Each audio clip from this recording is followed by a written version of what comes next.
This is Live from the Table, the official podcast of New York's world-famous Comedy Cellar, coming at you on Sirius XM 99 Raw Dog and on the Laugh Button Podcast Network. Dan, that was one of my better intros. I didn't, there was no stuttering or stumbling. Everything was enunciated well. I'm Dan Naturman, co-host of the world-famous Comedy Cellar official podcast, Live from the Table, and I'm with Noam Dworman, owner of the world-famous Comedy Cellar, the ever-expanding world-famous Comedy Cellar, with Periel Aschenbrand, our producer, and we have with us tonight a Comedy Cellar regular, relatively new here. I think he's been here about a year or so. Eric Neumann, everybody. Say hi to the people, Eric. Hey, guys. Two and a half years, well, 2 years and 4 months. But do you count the pandemic? I was here the pandemic, so I would have to count it. Okay, you mean you performed during the pandemic? Yeah, a little bit when we were doing the drop-in shows. There's some interesting comedy. The Comedy Cellar once again, and I've said it before, and I'll say it again. When any man is accused of Me Too violations, there are no winners except Noam Dworman, because Bill Cosby. Excuse me. Once again, the Comedy Cellar got a blast of publicity because Noam was asked. Oh, the sound is all fucked up. Okay, Dan, you sound great. Okay. Who was it? The New York Post asked you whether you would. It was originally TMZ. Did Harvey Levin himself call you up? No, it was a woman. I don't remember her name. Very nice, very personable. But she called you up and said, would Cosby be allowed to work here if requested? And you said, yeah, they said, would you say you book these other guys? Would you book Cosby? And I said, no. This was my exact answer. No, I wouldn't feel comfortable booking Bill Cosby, and besides, the audience wouldn't tolerate it. But I think comparing him to those other guys is ridiculous. That's all I said. That's 100% what I said. And from that, the headline is, Dworman to Cosby, stay the hell out. Very over. By the way, I was literally about to tell you that I hated the way that person phrased that. Is you let these other guys perform. These other guys, it's completely different. Yeah, it's 100% different. Yeah. But it is pretty interesting because, I mean, just it shows you what's going on in the press. So actually, I actually wrote a Facebook post about this, and then I got an offer from the Wall Street Journal to write about it in the Journal, but I'm not going to do it. But you said you're not going to do it. I'm not going to do it because I don't want to bring attention to the specifics of the thing. So anyway, but the thing is, like, a reporter gets something in his head. It's like a total hypothetical. Cosby never had any interest in playing the Comedy Cellar. Why would Cosby? I mean, Cosby can, if he's going to do something, he can do it for millions, to do a pay-per-view event or whatever. He doesn't need to do. Well, he might come here to test material, even though he never did before. It's absurdly unlikely. He doesn't have any connection with. There's just no reason he would, right? He's never done it before. Never done it before. I mean, it's possible he could, but it wasn't. But it didn't come. So they come up with a hypothetical. I'm like, no grandstanding, just like very mild. No, I wouldn't feel comfortable doing that. And from that, they generate a worldwide story, as if something happened, as if he wanted to, as if I turned him down. It's like she might have just said, would you put Hitler on? It's nothing. If Robin Williams came back to life, it's like. And also in the New York Post, it said that it said that you said that you wouldn't put him on because the audience wouldn't like it. And yeah, well, they took the. But they didn't say what you really said is I wouldn't do it, and also the audience wouldn't like it. Yeah, and actually, but funny thing is, I said to her, I wish you wouldn't use that because people are going to say, oh, the only reason he's doing it is because it's bad for business. That was a TMZ woman. No, I said it to the Post woman. Oh, the New York Post. And then they still sort of put it that way. No, there was some people on Twitter said that actually. No, the New York Post article said Noam Dworman said he's not gonna. He wouldn't use Cosby because the audience wouldn't like it. I mean, there's no winning these things. The media is really corrupt, and it's all because maybe it was always corrupt, but now it's like pay-per-click. So they need to have something. Like if the headline was Dworman says he's uncomfortable. Right. Nobody's going to read that. Dworman says he's uncomfortable with the remote possibility. Right. Then yeah, you're right. Dworman said he's never heard from Cosby, but if he did, he'd be uncomfortable. Yeah. They not much make of a headline. Dworman says, get the hell out. But then, of course, now I'm being called a racist on Twitter. And some people referred to the fact that I assume that's a very minority opinion. Usually it's the minorities, but sometimes white people. But also some people said, and few people have mentioned the fact that I'm Jewish. And it just shows what a cesspool this world is. Like, it's just, Well, Twitter in particular is. But I do imagine that Yeah. most people on Twitter are actually on your side on this one. yeah. Well, as opposed to other things I've done, it's like, it's really not bad publicity to be told that you wouldn't book Bill Right, Cosby. right. He's one of the most reviled men in America. And TMZ has 5 million Twitter followers, so you're mentioned, and that's yet more publicity for the seller. And the Post has however many million mean, when that they have. To be honest, when they ask the question, I like the thing zoomed through my head. The first thing is, well, if there's always a risk they'll say no comment, and no comment can always be construed as I would book him. So I didn't want that. And then I thought, well, or maybe they'll just call another club. I said, well, I don't want another club to be seen as the go-to club to ask about a question like that. I like the idea that we're the club to go to. So I figured it's better to answer than not to answer. And I said, well, how much trouble after all the trouble I got in in the past, how much trouble could I get in by saying I wouldn't book Bill Cosby? So I think it was the right thing to answer. I just didn't want to, by answering, call attention to the other guys. Like, they don't need this coming up yet again in their lives, but I don't think this really, I don't think I contributed to that. I think I would have contributed to that if I did a Wall Street Journal article. That's why I turned it down. Right. But I also think you're setting a very good example for like every other club. I know that you don't think of it that way. No, I actually have a bad, like, if people knew what I really thought, they might not be happy with me because I don't want to book him, but I wouldn't get mad at another club for booking him. I feel like that's none of my business. And I don't like this social norm that people think they have a say. Like, he's a free man, Bill Cosby. I don't like him. He's a rape. Like, he's accused of rape. Is he a rape? He was convicted of rape, but then technically he's now innocent of proven guilty again, right? I mean, no, but okay. Well, all right. That's like a technicality. definitely not. But but he's no more or less likely a rapist than like Bill Clinton or Mike Tyson, or he's done things on the par with Chris Brown. I mean, there's no consistency to it, but better off, I think, as a society, if a free man can do whatever someone will hire him to do. I don't think we all ought to have a say in that. I just don't believe that. Right. As a business owner, you can choose not to have him in your business. But I don't want. I don't think, regardless of what the morality, the moral qualms of a club owner, I just can't imagine anybody from a business standpoint is going to book this guy. I don't think any audience would. I think he's the one that doesn't get booked. And I don't even think theaters, like a theater is a different sort of a situation where they rent the theater and then they bring the audience that wants to see them. I don't even think a theater will touch him. Well, I'm going to tell you that I know firsthand of somebody who wants to book him. A theater? No, I don't want to say it on what it is on the air, but something significant. And I told him, I spoke to him. I said, I think that's a terrible decision. Well, you can't say if it's a theater or I can't say. But point is that you would think that he would be radioactive for everybody, but people want to make a buck, and there's a lot of money probably to be made in like a Bill Cosby pay-per-view event. It's so I mean, there might even be sickening. like one and done retirement money in a thing like that, if you think about it. So right. who I knows? mean, it's just absolutely just astonishing that people are even having this conversation. Like, should we give this guy who like fucking raped 60 plus women like a show? Like, the fact that that's even a conversation. All right, but OJ Simpson wrote that book. If I had done it, this is how I would have done it, right?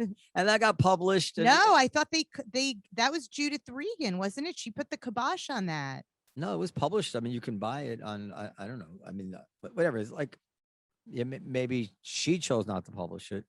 I don't remember the details.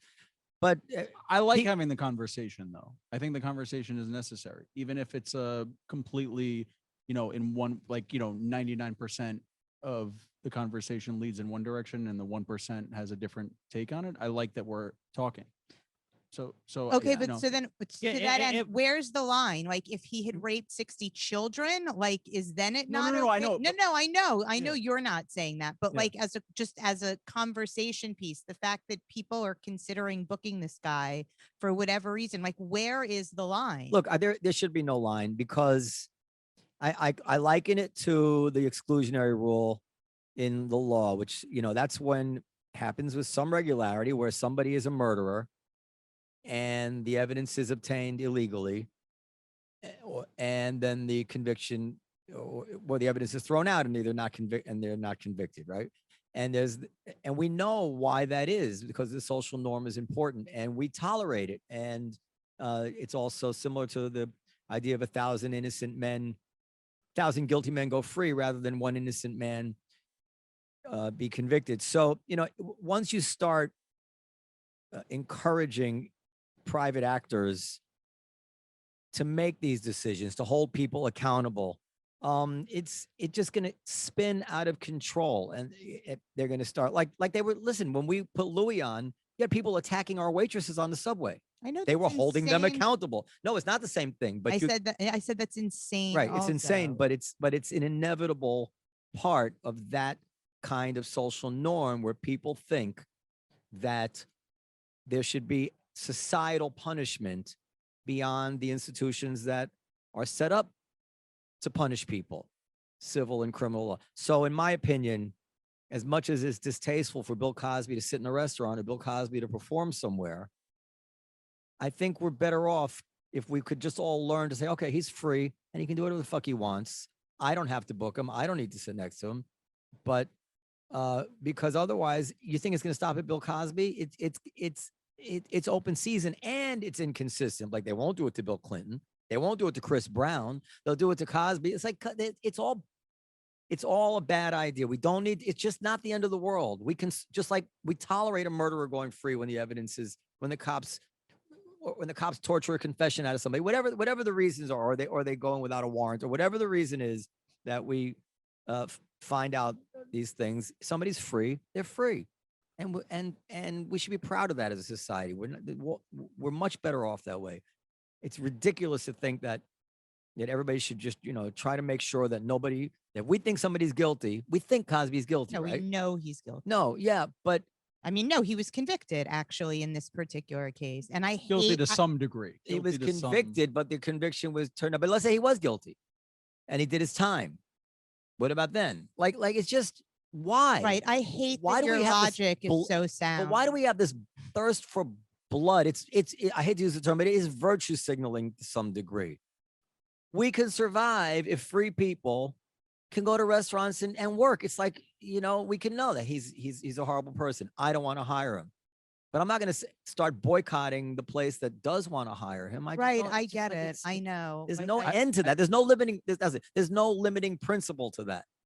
I was talking to a comic about this the other night, how like as an experiment, I would love to be able to announce him just to see how the crowd would react. No, don't. No, I'm not going to fuck around, Eric. I'm not going to do it. I'm not going to. Jackass. I'm just saying I would like to. I would never do that. I would like to because I'm genuinely curious. Because okay, if I've announced Louis. Well, they probably think you were times. kidding. No. But I've announced Louis 20. No, they wouldn't, because now it's the press that he's out of jail and the cell. I've announced Louis 20 times. I would say 19 out of 20 times it has been thunderous applause for him. Yeah. And then there's always one table you walk to the back and you hear them going like, oh no, this is offensive or whatever. Fine. I would be genuinely curious, like just what his reaction. I think the reaction, I tell you what I think it would be, because since you're not going to do it, we can only speculate. I think it would be horror. I think it's tomatoes. I think it would be horror. I think it would be utter horror. And I think you think even the people who want to applaud to see him or are curious to see what his set is or whatever wouldn't, because they'd be afraid of what their person around them would be. Yes, I think that's I don't know how many people would really genuinely. I mean, I'd be curious to see him, but I wouldn't be applauding. And I think you might get some gasps. I think you'd get some horror gasps of horror and all that stuff. Yes, I think you'd get all that. Listen, the logical. I said this at a time. I think you might get some tears. To be honest, to be quite frank, I think people would go crazy. It would be horrible. I mean, you'd have to put Mateo on after him. You cannot. Bill Cosby cannot go up except in front of an audience that's there to see that bought Bill Cosby tickets. But I wanted to say that the logical extension of this idea that Bill Cosby shouldn't work, of course, is that, well, then we should be writing him a check to stay home. I mean, like, he's got to eat. Like nobody thinks this stuff through. What's he supposed to do? If you really think, it's like, what, you're a philosophy major or something, weren't you? I studied philosophy as an undergrad. Talking to Mike. Yeah. So, So, like Immanuel Kant, talk about the categorical imperative. Is that what it is? Then you're supposed to think of morality in like that.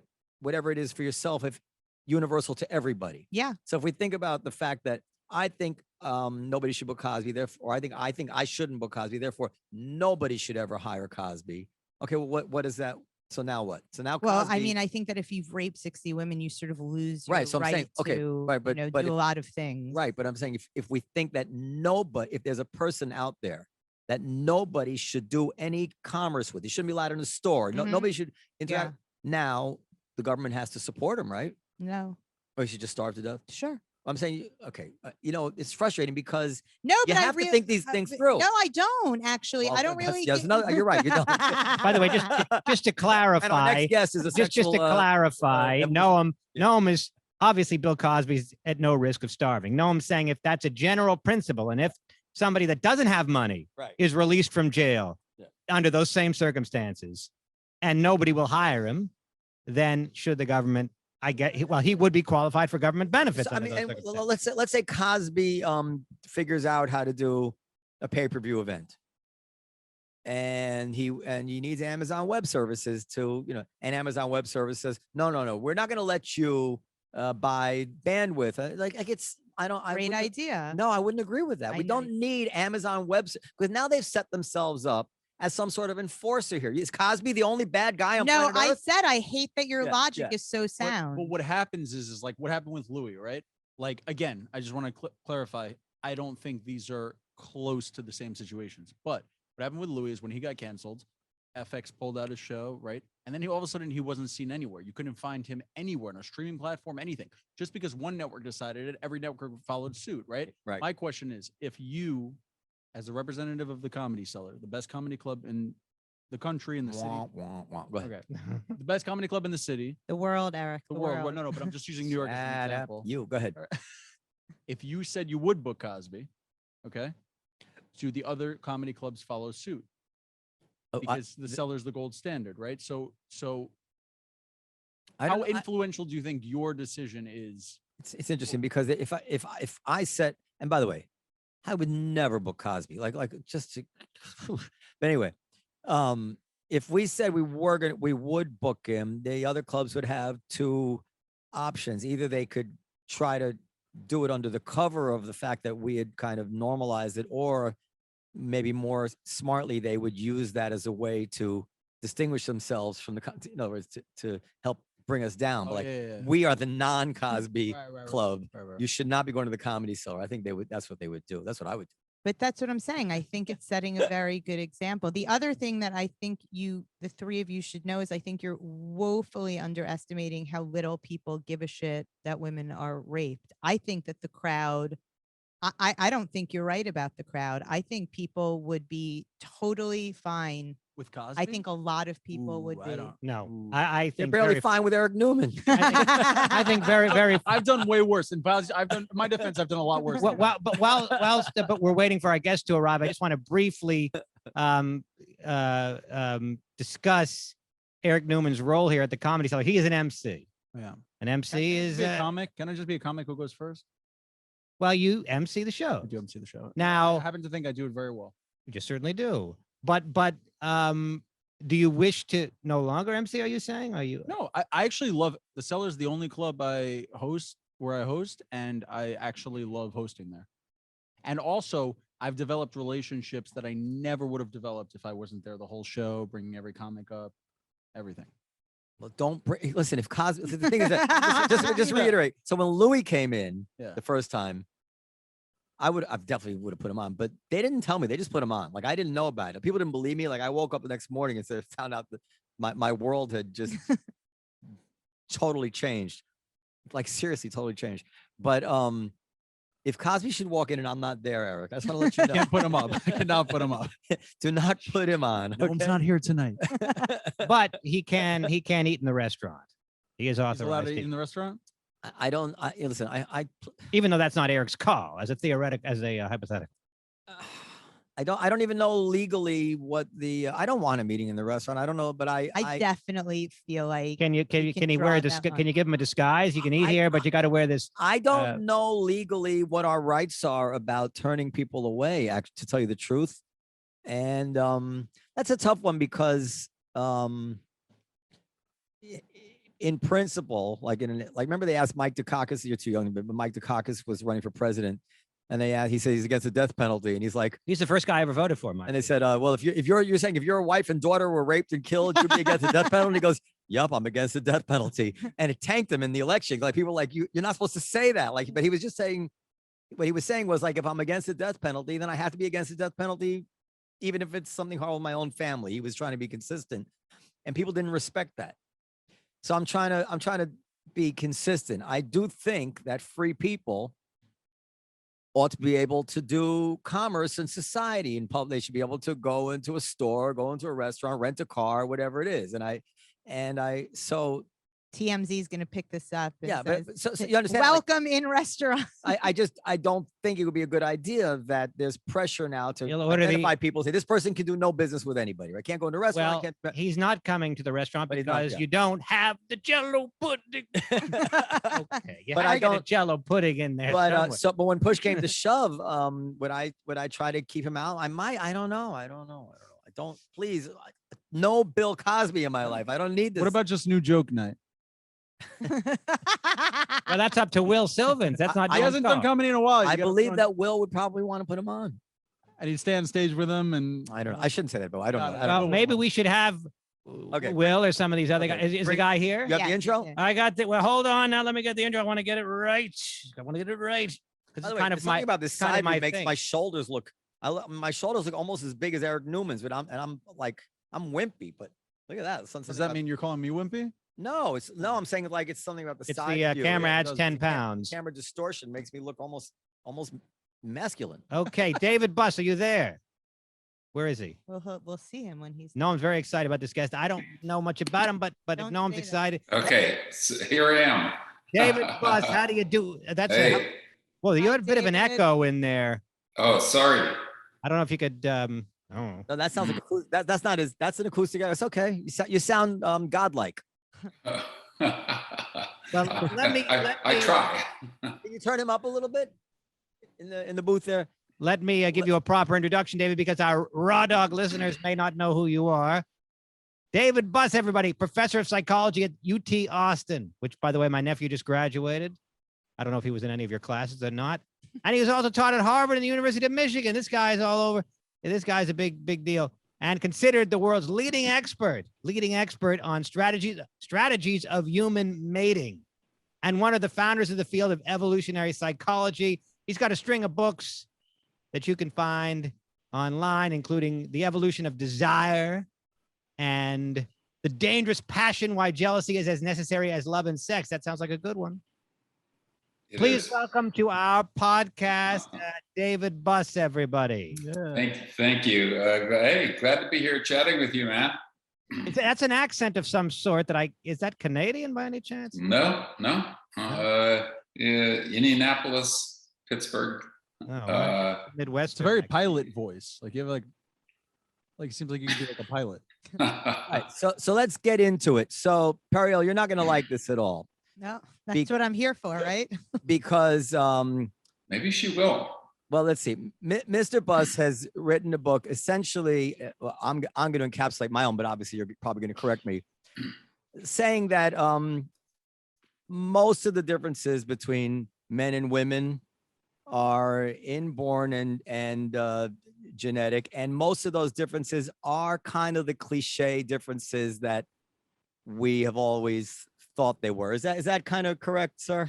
Well, that's not the way I would characterize it, but I think there are fundamentally evolved sex differences, and the notion that sex differences, when it comes to mating psychology and sexual psychology, they're profound and they're evolved, and the notion that somehow these are arbitrary cultural constructions is just not supported by the evidence, let's say. So let's take one of the topics that we've debated here, and I got a lot of flack for this on this show. I've always, for whatever reason, felt that when a male teacher had an affair with a young student, a high school student, that was traumatic in a way which I just didn't imagine that the male student would be traumatized if his female teacher had sex with him. Yeah, that's absolutely fair enough. I mean, because men recognize, and even in cases, I follow those cases, those high school cases where there's a teenage guy who has sex with a very attractive high school teacher. The other guys are congratulating him, and you know, this boils down to one of the most fundamental evolved sex differences in our sexual psychology, which is captured by the phrase desire for sexual variety. That is, men have a larger variety, a desire for a variety of sex partners, larger number of sex partners. They let less time elapse. They're more comfortable with casual sex, sex with no emotional involvement, no commitment, no entanglement, etc. And these things, I mean, they play out across every culture across the globe, and they cause a lot of havoc. I think it's actually a terrible thing that these sex differences exist. I mean, the world would be a more harmonious place if men and women were identical in their sexual desires. So, and this gets very interesting because the law more harmonious, but nobody would get anything done. But yeah, possibly. Yeah. Well, sex is a driving force for getting things done, though. I mean, men especially are willing to go through hell and high water to get sexual access. So what I find interesting, and nobody's quite worked it out. So because the law insists on pretending that none of this is true. The law insists on pretending that, or pretending is not the word I should use. The law insists on representing that it doesn't matter which direction these things happen. Now, feminism has always stood for the idea that women can do anything that men can do and exactly the same as men. And yet, time and time again in the news with Me Too things. Well, but I think even a feminist, hold on. With Me Too things like that, there is always the feeling that somehow there is a protectiveness going on of women. This guy touched this woman. This guy tried to kiss this woman. None of these things, like if a man said she tried to kiss me, we would not, as a society, really react like, oh my God, that must have been awful for you. But when it happens to a woman, we do actually. And I'm actually have always been comfortable with that because I'm kind of sexist, I guess, in the fact that I do think that men and women are different. And I do think it's different when the male boss tries to kiss the woman than the other way. Yeah, but the law refuses to recognize that. Exactly. If I could answer your question, so a perfect example is the sexual harassment laws. So the sexual harassment laws are written according to what's called the reasonable person standard.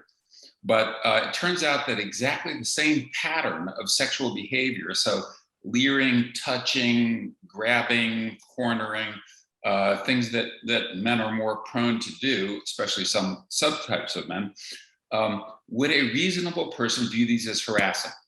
And the sexes differ on that. Women are more likely to identify exactly that same pattern of conduct as more harassing than reasonable men. So what this means is, and these are very consistent findings, what this means is a reasonable person standard adequate? And I argue exactly not, because in fact, sexual harassment, most of the perpetrators are men and most of the victims are women.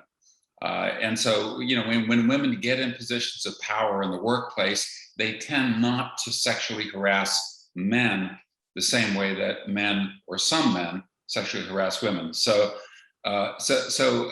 what it is this sex neutral law, which is its intention is noble, but it results in harming precisely the half of the population that is most victimized by sexual harassment.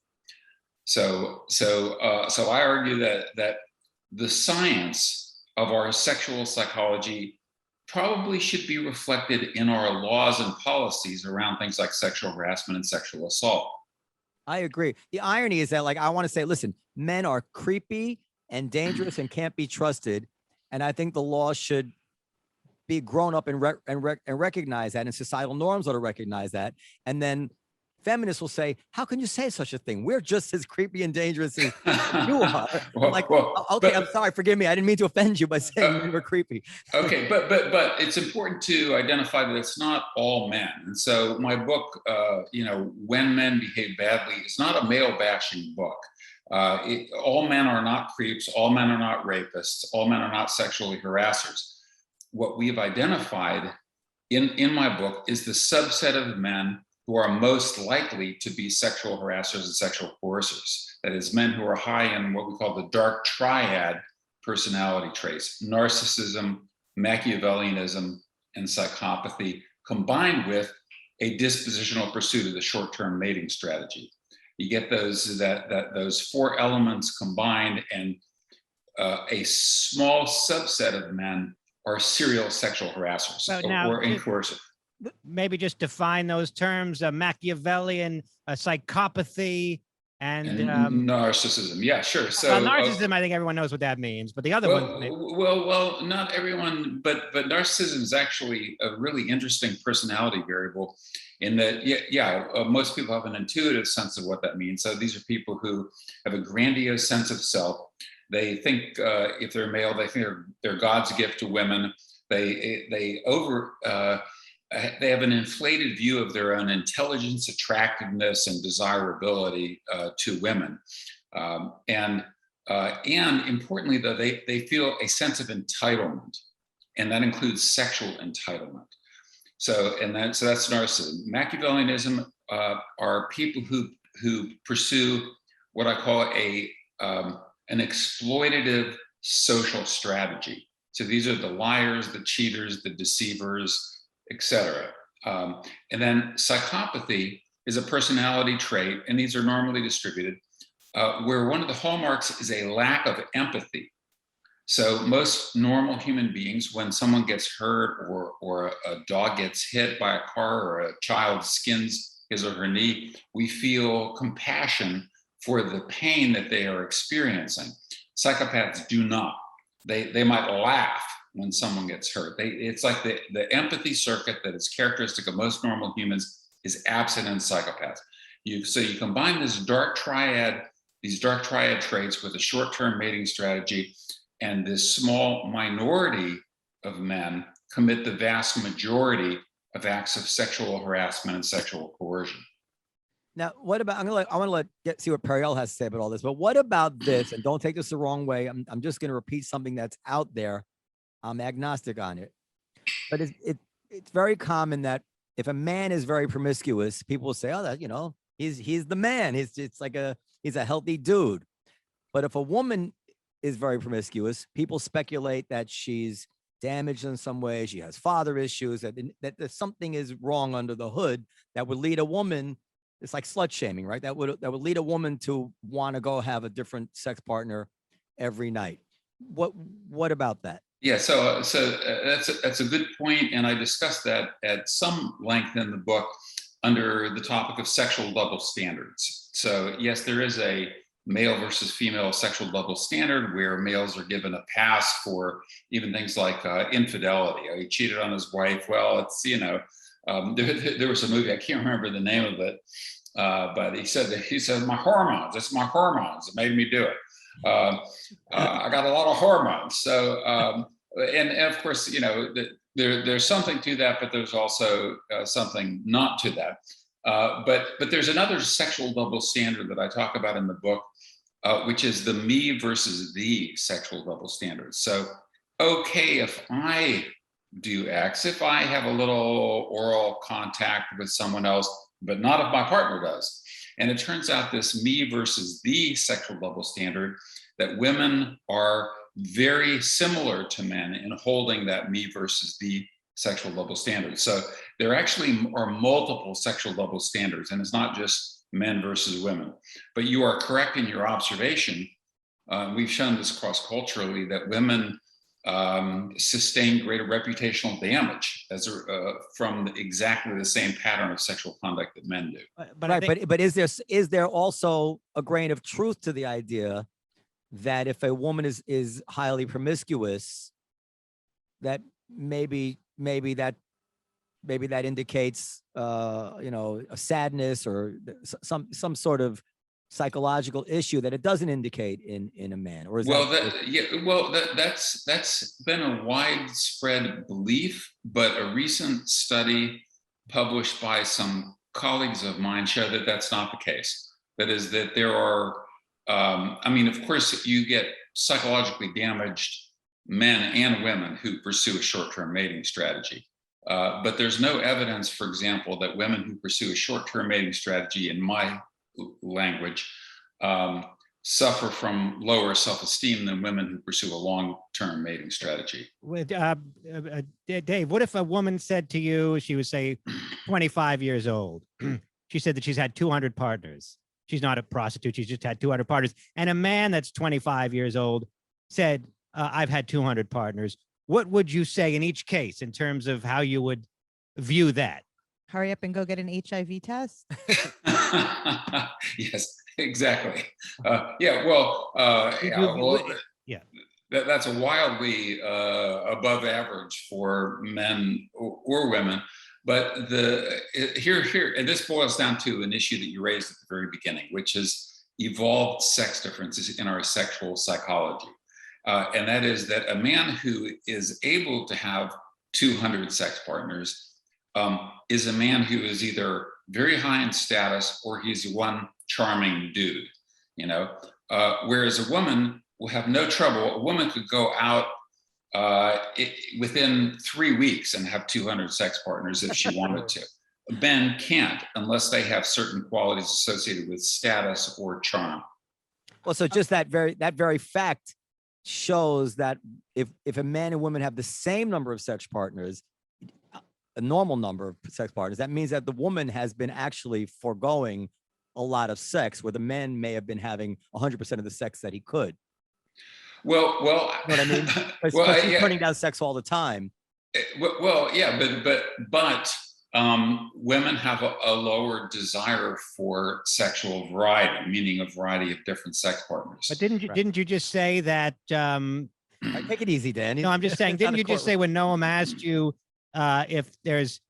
if a promiscuous woman would be more likely to be damaged than a promiscuous man, and you said, forgive me for the word damage. When I said I'm agnostic, I really mean I'm agnostic about this. I'm trying to.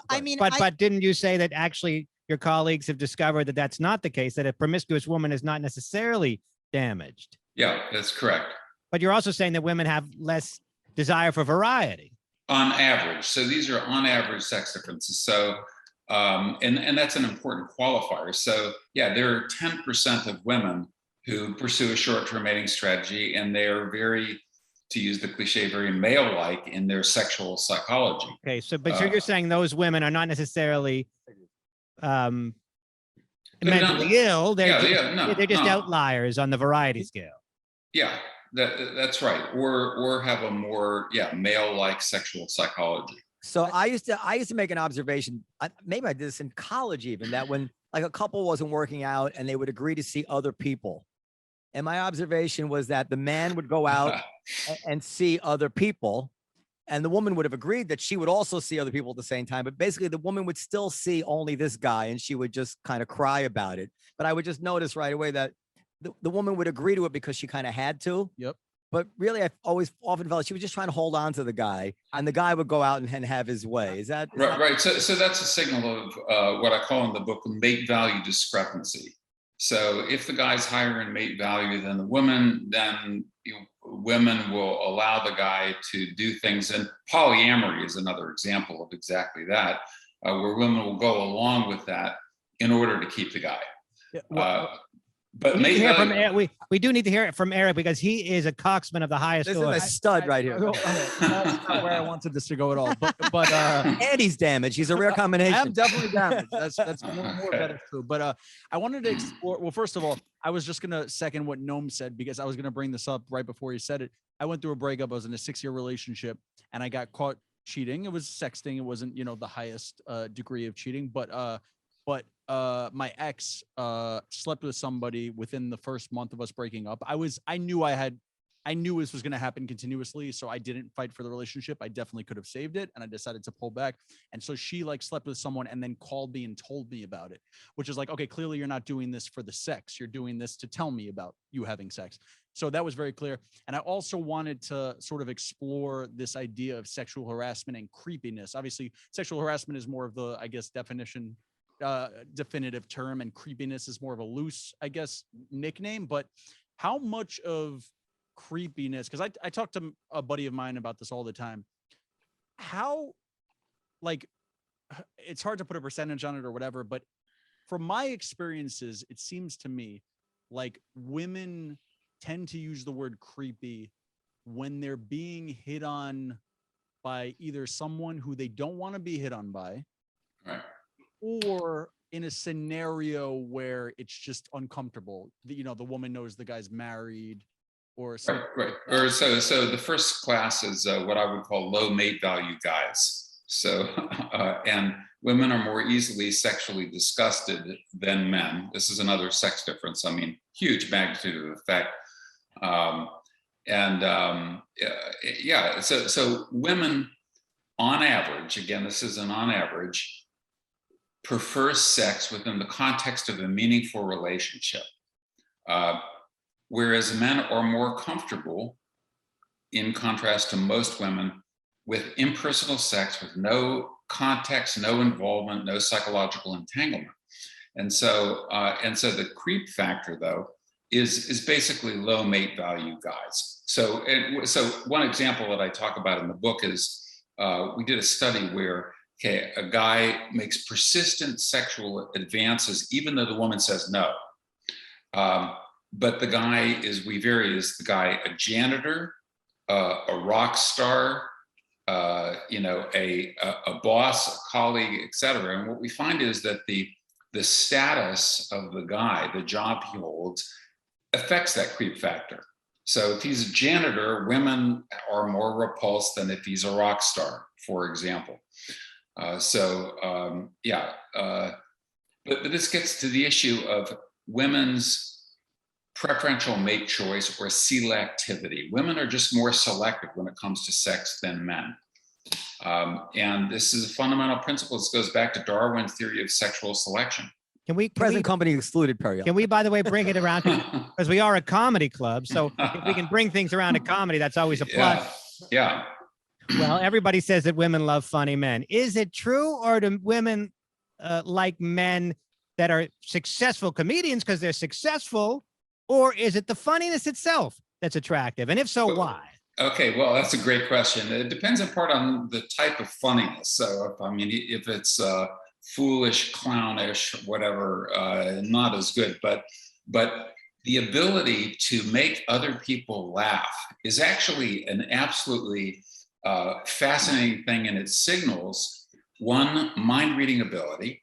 Okay, that is your sorry, I got a spam call. Mind reading ability. So to make someone else laugh, you have to be able to put yourself in their psychological mind frame and know what's going to tickle their funny bone. Second, social verve. Okay, men who are willing and able to command the attention of the group and risk take to put themselves out there to make other people laugh. That's also a status cue. And so a lot of humor is combines intelligence, mind reading ability, and the ability to command the attention of the group. And these are things that women find very attractive. But of course, it depends on the type of humor. So I don't know, like Woody Allen type humor is probably not as attractive as I don't know, Richard Pryor or Chris Rock type humor. But Woody got, I mean, among the people that were into Woody, Mia Farrow was no dog, and Diane Keaton, Woody, he got a lot of women in those days. Doesn't it depend on whether you prefer black dudes or Jews more? Isn't it all come down to that? Well, I think in Woody Allen's case, though, he had the qualities that I just mentioned. I mean, he was and is to some degree a successful movie maker. He has high status, he has high resources, and he has the ability to make other people laugh. And he So did such a good job. He even got his daughter to have sex with him. But not the most attractive daughter. Fair enough. Whoa, what the hell is the matter with you? Listen, Sorry. all right. So I have two more questions. Then I want Periel to ask some questions. I have two quick questions. So again, I'm agnostic about this. I'm actually interested in if there's data on it. I've heard it said that adopted girls tend to be more promiscuous. Is there any truth to that? I don't know of any scientific evidence on that question. Okay. And the next I question, don't know why that would be the case, but I heard it somewhere once. Yeah. The next question From is Woody this. Allen, maybe. No. The next question is this. What can you tell us about the difference between pedophilia and what's the other word? Ephebophilia. So like you have men who are attracted to young prepubescent girls, they're pedophiles, right? And now, and this wasn't always the case, now there's a very, very strong social norm that an older man who has sex with a 16-year-old or a 17 or 15-year-old developed young girl they'll call him a pedophile, but really he's a creep more than a pedophile, but he's a creep by today's standards. For instance, when Woody Allen did the movie Manhattan, which depicted him as in like late 30s, 40, having a 17-year-old girlfriend. Of all the criticisms of that movie, nobody at the time said, "How could he have a 17-year-old girl?" It was kind of like she was 17. She was 17 in the movie. I watched. Yeah, she was in high school. Yeah, in the movie. Yeah. And people were like, "Okay, well, that's a storyline." They didn't say, "How dare he?" Right? So, what does the science tell us about that? Is pedophilia an actual condition? And the other one, that's the way I see it. That pedophilia is actually like something. It's a different sexual preference that people may have no choice about. And the other one is that we just learned that psychologically, this is a bad idea. So we have a very strong social norm that even though she might be a fully developed woman, she's just too young. It's not a good thing. Yeah. I think that, it's an important distinction. Prepubescent, it is a psychological disorder. Right. So attraction to females or males who are prepubescent, that's a psychological disorder. Unfortunately, it's a disorder that is very difficult to cure, and so there tend to be recidivists, in the language that they use, so repeat offenders. Attraction to post-pubescent cues that are associated with youth and fertility is very common across cultures. So, in the Yanomamo, for example, in South America. Females hit puberty 13, 14, 15, and they tend to get married as soon as they hit puberty. And so, of course, sex happens at that time. So I think that your distinction between pedophilia and attraction to post-pubescent females is an important distinction. Yeah. Okay, but they do that in many countries. I mean, all over the world, they're marrying off 12-year-old girls to 40-year-old men. Well, I was just going to say, I hope nobody takes it from me saying it's okay. Right. Well, I don't think, but I mean, it's insane. Just because they're doing it doesn't make it okay. Yes, you see. Yes, that's what you Right. said. Right. And I think this is an important distinction between what men are attracted to and what our morality or ethics or values tell us we should do. Well, that was like that Louis. I don't mean. Was I cutting you off? No, go ahead. I don't mean to like bring Louis' bit into this or whatever, but Louis has a bit that's a brilliant bit about like, and I think there was even like books about this or whatever. Like if you're attracted to underage, boys or girls or whatever, like, and you don't do it and you don't take that impulse or don't take that urge and you hold back, like, you should get the most credit, right? Because like, oh god, Eric. No, I'm serious. Well, that was Louis' joke. That was his joke. Okay, go ahead. Because here's the thing, right? Like I'm attracted, thankfully, to not anyone. I'm attracted, thankfully, to only people who are legal, right? Only women who are over 18. Legal and underweight. But my urge for what I'm attracted to is a very strong urge, and it exists throughout the day. And it's strong. Okay. No, sorry. I don't want to sound like a creep here, but I'm just being honest. So if somebody has that level of attraction, an intense level of attraction towards something that's illegal, morally wrong, illegal, whatever, like they should be euthanized.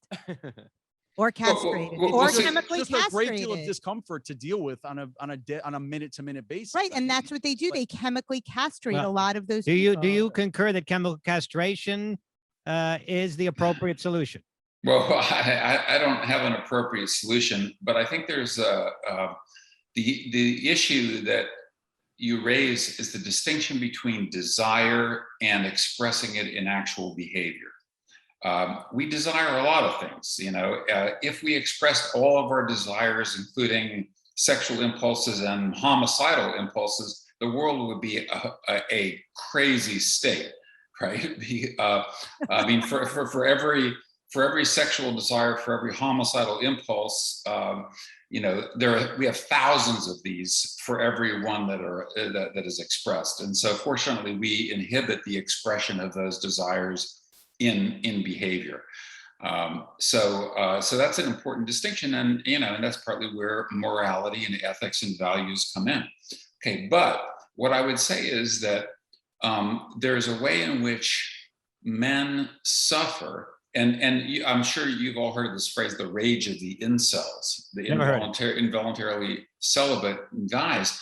And part of that is that there are women who provoke their desires by their mere existence, but yet they can't act on it because women are not interested in them. They're below they're subpar in mate value from women's perspective. But even with men who are somewhat attractive to women and successful, they still experience desire. So I got this email a couple of days ago from an 85-year-old guy who said, my brain punishes me because every time a woman passes by or I pass by a woman, I evaluate her on her sexual attractiveness. This guy's 85, probably hasn't gotten laid in decades, but still he has this feature of his brain that punishes him for desires that can never be expressed. Wow. So By the way, I spent much of the 80s as an incel, and my standards were pretty low at the time. It didn't really help out. But there is, but rage. Oh yes, a lot of these mass shooters seem to be low quality mates, correct? Or guys who are spurned or rejected by women. So Ted Bundy is a perfect example of that. He was rejected by a woman who he perceived to be high in status, and he had this intense rage. But I'll tell you, this goes back, the band, you guys may be too young to remember this. There's a band called The Doors. And a guy called Jim Morrison. The Doors. Okay. But anyway, he had this lyric. Periel just slept with Manzarek. Go ahead. This lyric, women seem wicked when you're unwanted. And so this is like Jim Morrison. That's a beautiful lyric because it's so true. Yeah. So, men who are rejected by women, and the Santa Barbara shooter, or I guess the Isla Vista shooter, as he was called, who killed, I think, 6 people, wrote that exact thing in his manifesto. That ever since I hit puberty, there are all these women that I desire. They have no attraction to me, but yet they sleep with these other guys who I think are assholes. So sexual rejection does provoke rage in some men. Now, what we're getting at, what this is all leading to, is the fact that there cannot possibly be a God. Who would design a world like we're describing, where there's men that can't get laid, where women and men have no compatibility in terms of their, as you had said earlier, what a better world it would be if men and women were more similar in their sexual desires. This is an absolute it's a pandemonium down here on planet Earth. Yeah. Well, but the causal process that created these sex differences in our sexual psychology is the evolutionary process. Right, but like an intelligent designer wouldn't come up with this mayhem. Probably not. Can you explain to Periel and speak slowly how it is that evolution has made us this way and why? I've tried to explain this to her I'm going to before. start explaining a few things in a couple of seconds. Okay, let him go ahead. Go ahead. Well, so it starts with the evolution of sexual reproduction itself, and this is something most people are not aware of. But sexual reproduction is something it's 1 to 2 billion years old. But we evolved from asexual organisms. So asexual reproduction was around for about 2.5 billion years before sexual reproduction evolved. Once sexual reproduction evolves, you have two sexes. And the sexes are defined by the size of the gametes. That is, the males are defined in the human case as the ones with the small gametes, basically a small packet of sperm with an outboard motor, designed to, get up to the valuable egg. Females are defined as the one with the large gametes, the nutrient-rich eggs. And so you find in the human case, these fundamental sex differences in our reproductive biology, which start with the sperm and the egg, and then they extend to the profound obligatory investment that you need to produce one child, which is 9 months in the case of women. It's one act of sex, the minimum. Fortunately, men often do more than the minimum. But this is a vast difference. And so from an evolutionary perspective, it would be astonishing if you found these sex differences in our reproductive biology, our reproductive anatomy, our reproductive physiology, and no corresponding sex differences in our mating strategies. And in fact, we do find the corresponding sex differences in our mating strategies. So it all ultimately stems from this division of sexual reproduction and the asymmetry in investment. Wow. Which is why women would tend to be less promiscuous than men. Right. The cost. Yeah, sorry. No, but go ahead. I'll. I was just going to say the costs of making a bad sexual decision are much steeper for women than they are for men. So you go on a Tinder date, you hook up, and next morning you realize, oh, that was really a bad decision. Well, at least ancestrally, for a man, it was a low cost situation. In fact, a reproductive opportunity. From a woman's perspective, she might be stuck if she got pregnant with a guy with inferior genes, meaning, like I said, for example, genes for bad health or high mutation load or schizophrenia in his family line, or a guy who's not going to invest in her and her children. So the cost-benefit structure of making good and bad sexual decisions are different for men and women. Are you getting a lot of flack for this book? This seems like a kind of thing that would, at this particular point in history, would get you in a lot of trouble. Are you getting? Not so far. Wait a second, Professor Buss. Okay, wait a second. So maybe I will get into trouble very soon, but it's actually gotten very positively reviewed. I bend over backwards in the book to say that I'm trying to describe sex differences in our mating psychology from a scientific perspective, with the available evidence for that and the available theory that we have, which is distinct from endorsing it as a moral injunction or an ethical perspective. So there's that is-ought fallacy, the naturalistic fallacy, as it's called, which we absolutely need to avoid. And I think actually ignoring the sex differences is harmful to women. Even though it's been a kind of a pillar of some political ideologies, it's actually harmful to the 50% of the population that is most harmed by sexual violence. Would society benefit, do you think, from a less severe attitude toward female promiscuity? We were talking earlier that some women are promiscuous and there's nothing wrong with it. That's how they are. Would we benefit from a sex positive attitude as opposed to a slut shaming attitude? Well, Well, my guess is the answer is probably yes. But what's interesting, and my research and others have shown this as well, is that women are equal participants with men in the slut shaming domain. So women derogate other women on precisely these issues. And so it's not just that men are doing it, that women are equal participants in that. And part of it has to do with sexual competition. That from a male perspective, men are the primary reproductive competitors with other men, and women are with other women. And so that's why notions of males somehow being united in their interest in oppressing women is a misguided formulation from an evolutionary perspective. It can't happen. Men are in competition primarily with other men.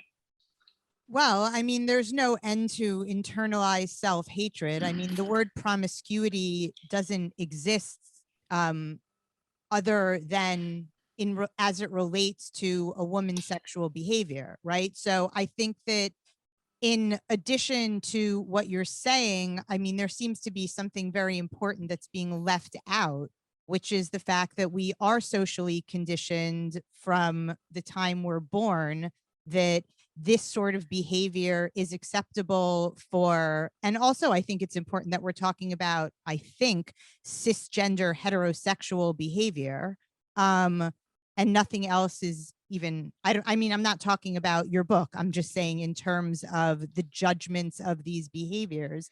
So there is an acceptable form of behavior for one, and then another form of behavior for another. So, I mean, I didn't study psychology, but I did spend a good deal of time studying being promiscuous and feeding gender studies. So Philip Roth turned her down, and this is one of the most.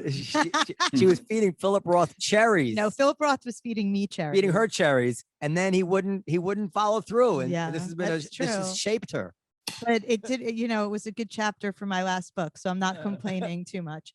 But that does seem to be entirely left out of this conversation. Well, this is go ahead, sir. Yeah, no, I was just going to say it's not left out of the conversation, but we have to ask the deeper question: where do these values or social norms come from? Okay. So why is it the case that, for example, women do as much slut shaming as men do? I just said, why are there self-hating Jews? Well, no, it's not. The answer is that from an evolutionary perspective, women are sexual competitors with other women. So you don't sorry, go ahead. Yeah, and men are sexual competitors with other men, and so they're implementing a strategy that is self-interested. Saying that it's socially conditioned doesn't really get you anywhere, because you have to ask, why do these norms exist? And sexual selection theory provides the answer to those questions. But things that are norms are also social constructs. Well, partly, but not entirely. So, like the gender binary is a social construct. I mean, there have been many other genders in all different cultures throughout the history of the world. Don't do that. We all do this. No, don't do that, because number one, it's rude, and number two, I'm right. You're not right. I am right. Go ahead. And what about intersex people? I mean, I know it's a small percentage biologically speaking, but it exists and it's important and it's relevant. I'll let him answer. Go ahead. Okay, so from if you're an evolutionary biologist or a biologist, as I said before, sex is defined by the size of the sex cells. So there are two and only two sexes in sexually reproducing species.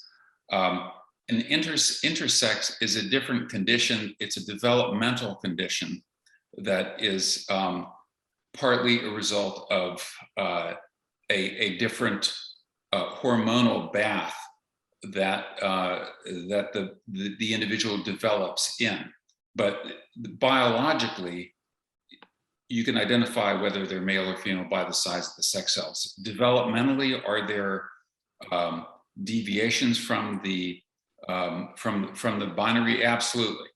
But that doesn't really call into question the fundamental difference. So I would say absolutely yes. I'm describing, the 99.5% of individuals in among humans, and not explaining these other conditions.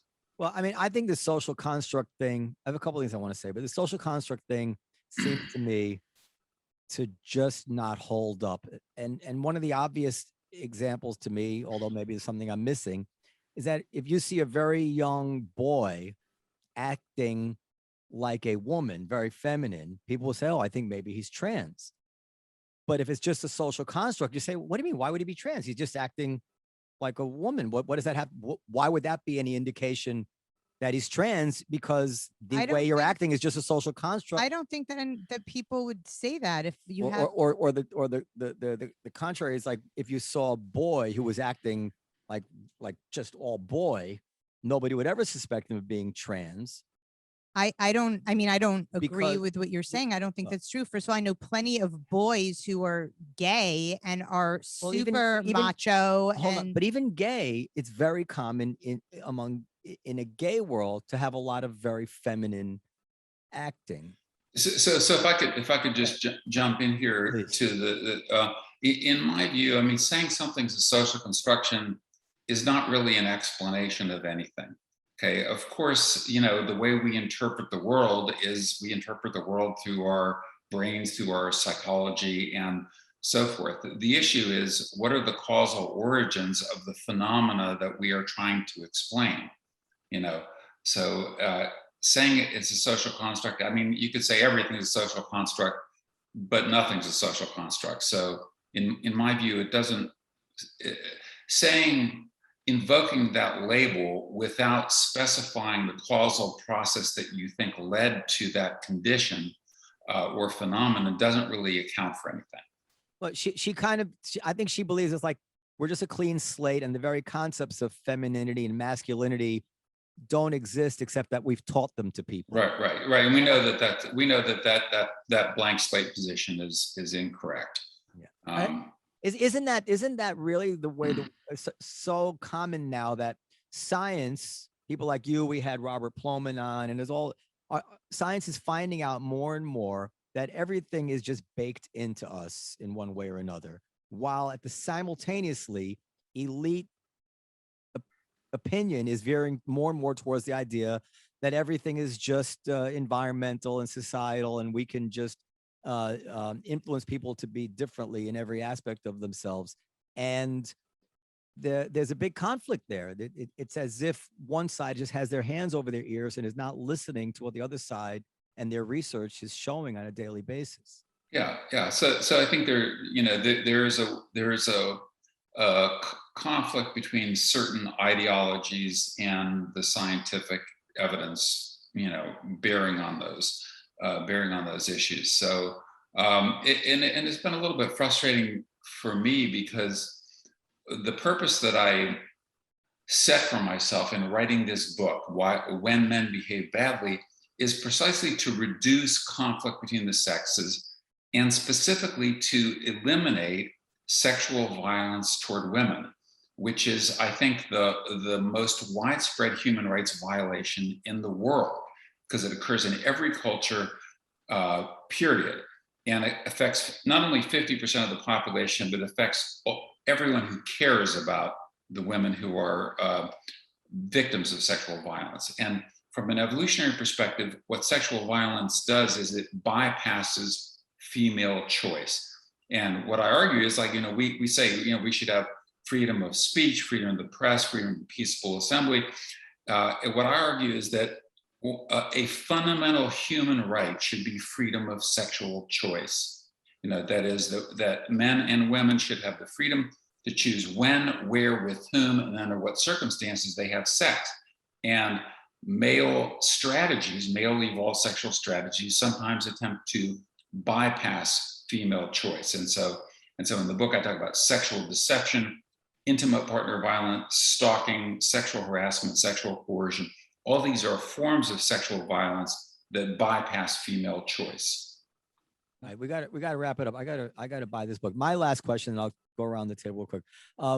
Given everything that you know, what would you tell a couples therapist that they ought to be cognizant of that they probably are not learning in their therapy school? Like, it must give you some insight into marital relations. Yeah, absolutely. So I would say read chapter 3 of my book. I have a 12-step recipe for evolutionary harmony between the sexes within a long-term committed relationship. Awesome. That's a great tease for the buyer. So Dan, you have the last question, Dan. No, I don't think I have a last question, but if I come up with a last question, well, they're asking their last question. I want to ask this. I was unfaithful in my relationship, right? I sexted with somebody else. I was unfaithful. We broke up.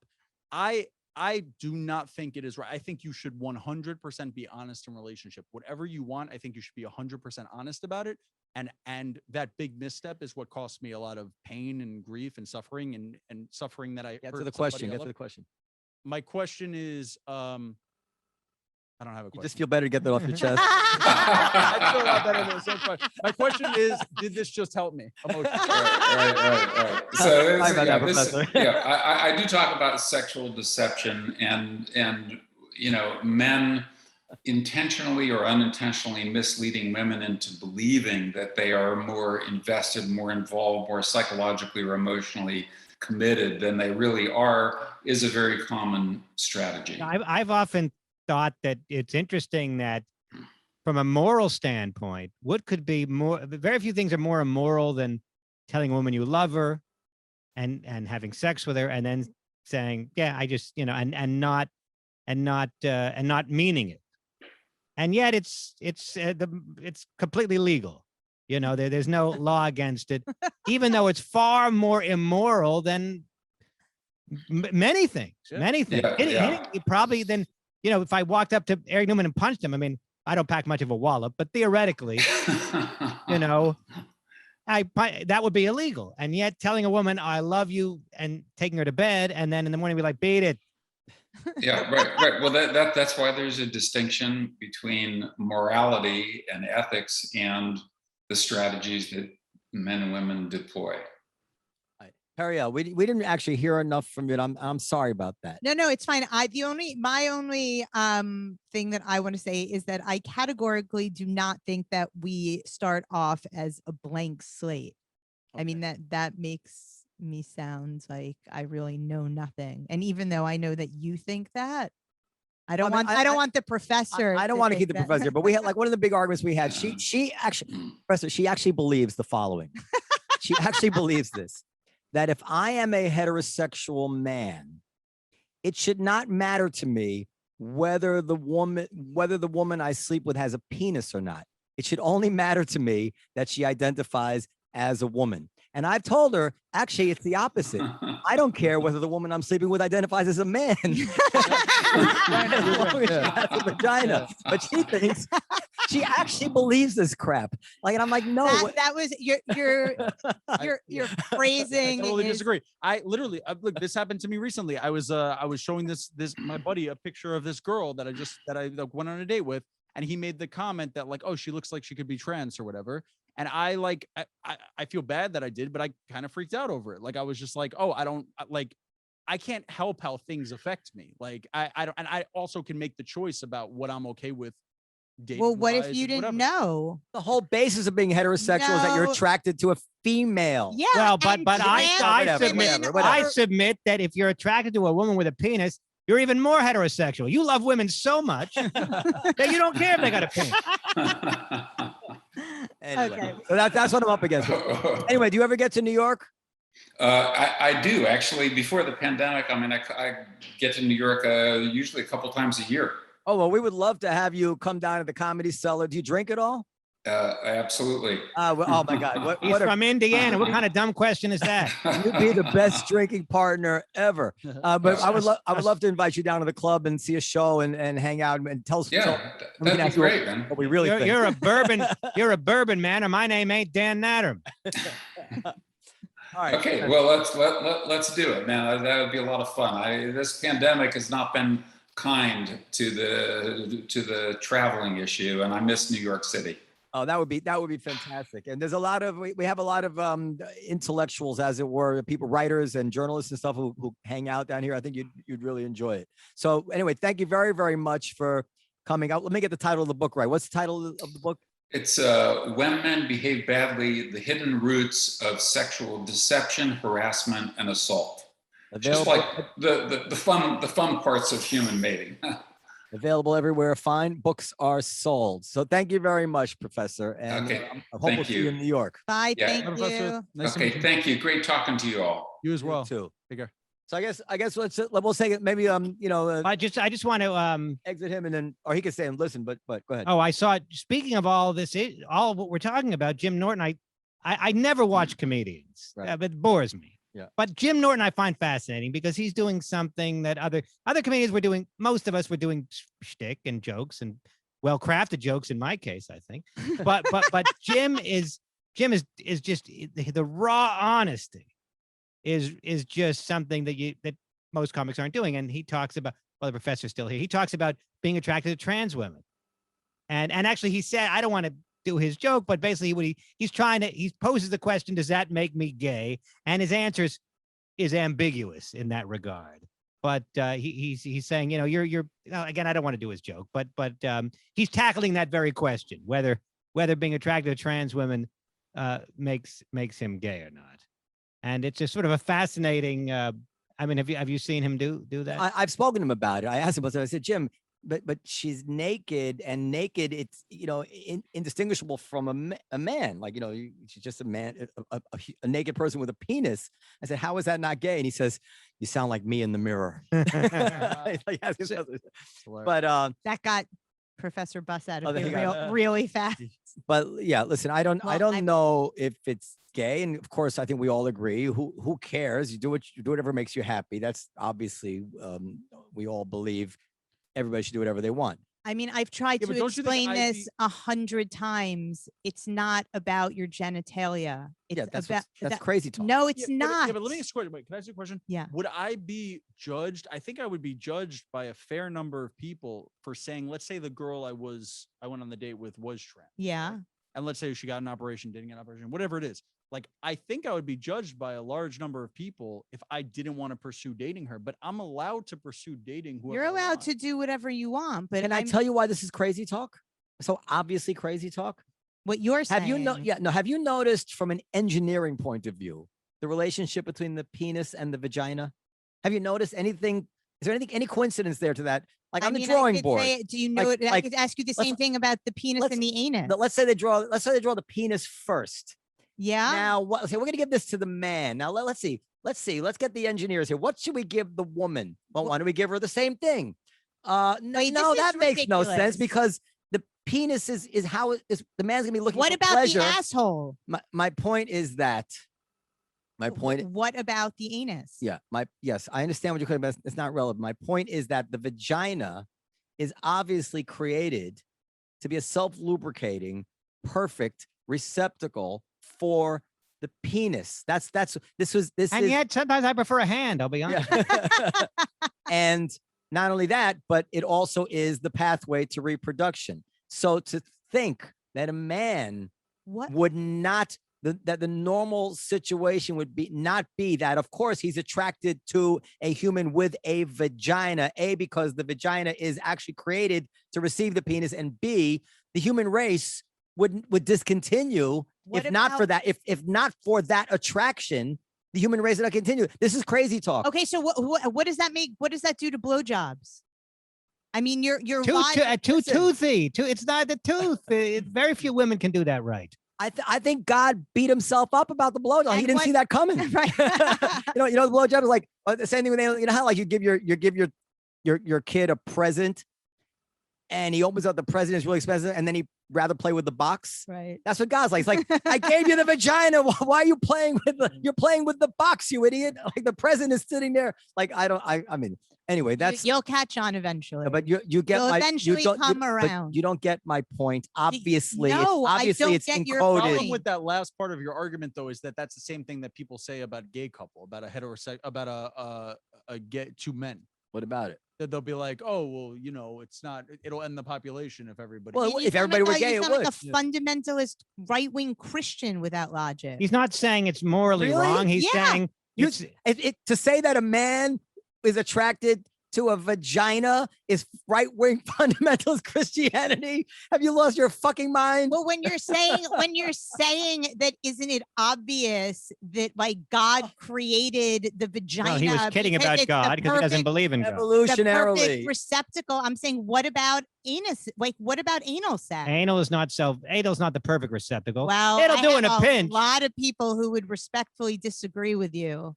No, the anus. I don't like anal sex, so I don't even like understand what that, the anal sex point is. You can create an orifice of many kinds and satisfy a man. What I'm saying is that to think that the only reason a man prefers a human with a vagina as opposed to a human with a penis, you think that the critical thing is no.